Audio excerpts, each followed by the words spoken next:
My name's Finn Peters. I'm a composer and flute player and saxophone player and producer. Working with Mick Grierson and Matthew E. King at the moment, research and development into brainwave music.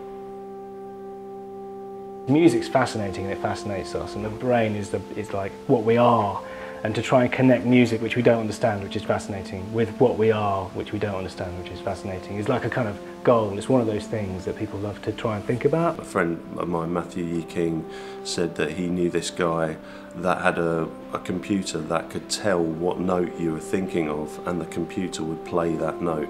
I tried the software out and it worked. I remember not being able to sleep that night, just thinking of the possibilities. So you've been talking about this idea that you map the brain signal to pitch, basically. So the idea is you think and then some notes appear on the screen, right? But I think you can think of a higher level than that.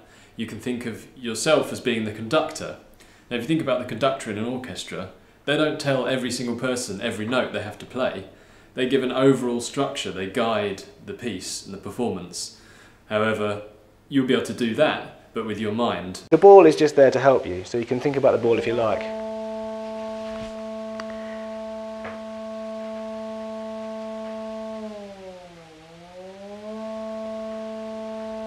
Actually, that's pretty stable. I'm quite amazed by how stable that is. It's not just about taking traditional ideas about music and making them work. Because using the brain is something that, you know, loads of composers have messed with. But the more that computers allow us to do more exciting things, the more we should change the way we think about music. And maybe if we change the way we think about music at the same time as the way we play music, we'll come up with even better stuff. Like, we don't have to think of one line of music. We could think of a chord structure and allow little robots to make the music inside our chord structure. So we're like a conductor. And that's a different way of doing things. So we started with this. Sure. And this, the swim hat, and the electrodes. And then we took some recordings and we did some tests. And we got some good results, and we controlled things with brains. And that was all good. But the problem is, gigging with that is a nightmare, right? Impossible. But gigging with this, that's possible. What I've been working on is taking the data that we've got from the research and development and converting it into music, and using that music as the basis for compositions which we'll play and improvise on.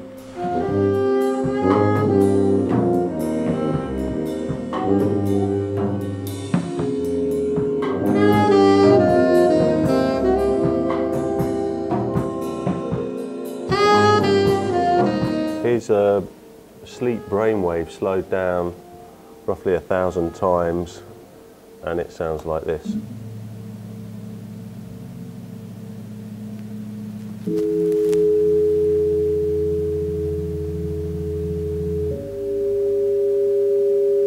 What I did was take that music and extract what I heard those sound waves to be, and put them in a synthesizer part which sounds like this.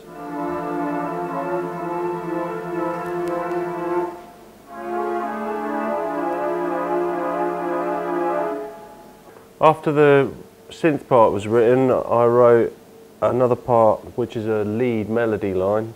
So the synth part and the melody line sound like this.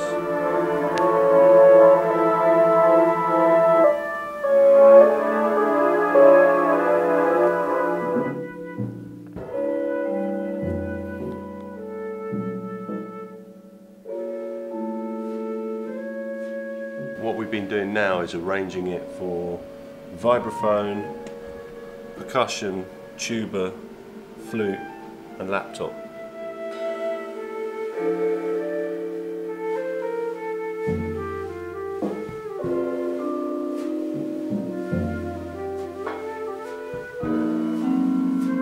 To begin with, I thought it would be amazing if I could put on a headpiece and think of a symphony, and the computer would literally print out all the parts. Now, I think we're probably about 50 years away from that, but having worked on the technology, I think that sort of thing is possible. Certainly being able to write music in real time using this kind of technology, we're not very far away from that, and that's what we're working towards at the moment. If I had to say what I thought was going to happen in the next 10 or 15 years, I would say that it's going to simultaneously get very, very scary and very, very interesting and beautiful, because that's always the way things go.